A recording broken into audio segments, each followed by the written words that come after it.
So my camera's doing this really weird thing where it's not focusing particularly well unless I have something in here, but we're going to try to see how this goes and see if I can make the camera work okay. So what we're going to be doing with this example is we're going to find the center of mass of the region bounded by y equals 8x minus x squared and y equals 2x. Now what we have here is a parabola that opens down, and it has x-intercepts at both 0, 0 as well as 8, 0. So when coming up with the graph of this thing, I know we're going to have a vertex up here at 4 something, since that's the midpoint between 0 and 8. And then y equals 2x, that's just going to be a straight line, slope 2, passing through the origin. So here is the region in question. We're going to see if we can find the center of mass of this region. And we have all of the necessary parameters to figure everything out as long as we get some bounds in here. So as far as bounds are concerned, we're going to set these two functions equal to one another. 8x minus x squared is equal to 2x. Subtracting 2x from both sides will give us 6x minus x squared is equal to 0. Factoring out a common factor of x will give us x and 6 minus x. Applying the factor theorem tells us that the bounds are going to be x equals 0 and x equals 6. Now the three things that we're going to need are going to be the moment about the x-axis, the moment about the y-axis, and the mass of the region. We're going to go ahead and disregard the density though, and we'll just figure this out in terms of area. So the area for this region is going to be the definite integral from 0 to 6 of the top function, which is your parabola, minus the bottom function, which is the line. So 8x minus x squared being your top function, 2x being your bottom function. This is what we will integrate.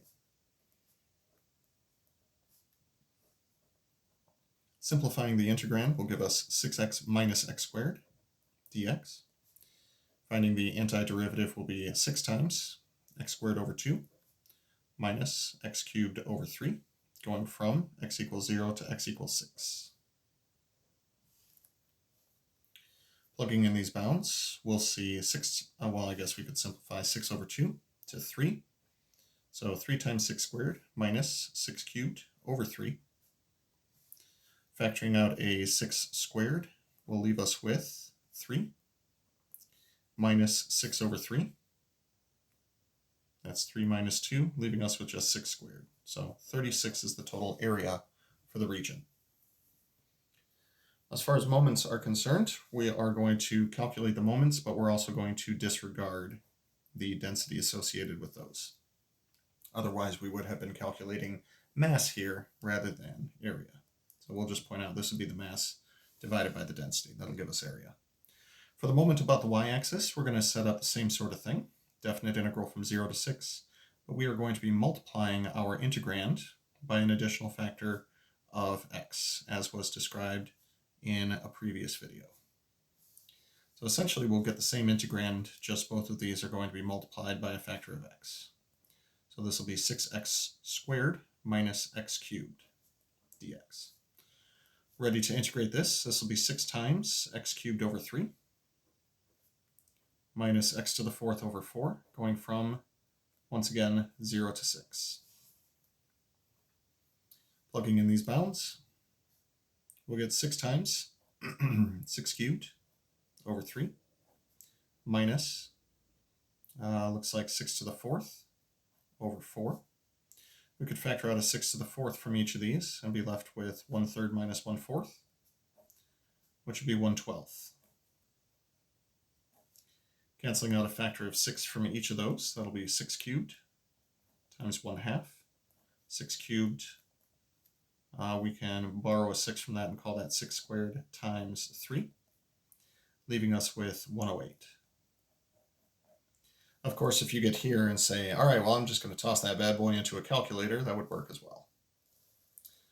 Now, based on what we just did, we can figure out the x-coordinate of the center of mass. X-coordinate of the center of mass is going to be the 108 that we just calculated, divided by the 36 that represents the area. So the x-coordinate is going to be at x equals 3, which at least makes a little bit of sense because that would be halfway through the given region. Now, not exactly symmetric, but I'm also not a very talented artist, so there's that going for me too. Now for the moment about the x-axis, and again, we're going to disregard rho on this. This will be definite integral from 0 to 6 of 1/2 times the top function squared minus the bottom function squared.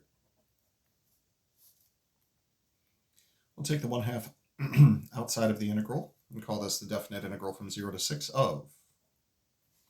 Squaring this, 8x will become 64x squared. Inner term will be 16x cubed plus x to the 4th. And we'll see minus 4x squared dx. Continuing to simplify our result, this is 1/2 of. We can combine a couple of like terms here. We call this 60x squared minus 16x cubed plus x to the 4th power, which is now ready to be integrated. Given that it's ready to be integrated though, we'll just go ahead and do so directly. We're a little low on space here. So 60 times x cubed over 3 will be 20x cubed. 16 times x to the 4th over 4 will be minus 4x to the 4th, and we'll get a plus 1/5 x to the 5th, going from lower bound 0 to upper bound 6. I think instead of showing off this time, we'll just grab a graphing calculator and say, hey, do arithmetic. It's what you're good at. We'll take 20 times 6 raised to the power of 3 minus 4 times 6 to the power of 4 plus 6 to the power of 5 divided by 5. And then we'll account for that 1/2 by saying divide that whole thing by 2. We get 345.6, just in case you can't see the screen. Oh, geez, nobody can see the screen. Be brighter. There you go. 345.6.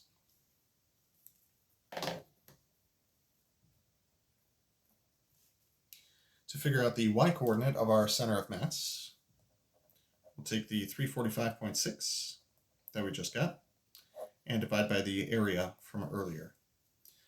Calculator will help out one more time. We divide by 36 and we get 9.6. So final answer for this one is that the center of mass of our region is going to be the ordered pair 3, 9.6. Back to the original drawing, 3, 9.6 would put us right about here, which I think is probably going to be a fairly decent descriptor. But again, I'm not a very talented artist, so take that with a grain of salt.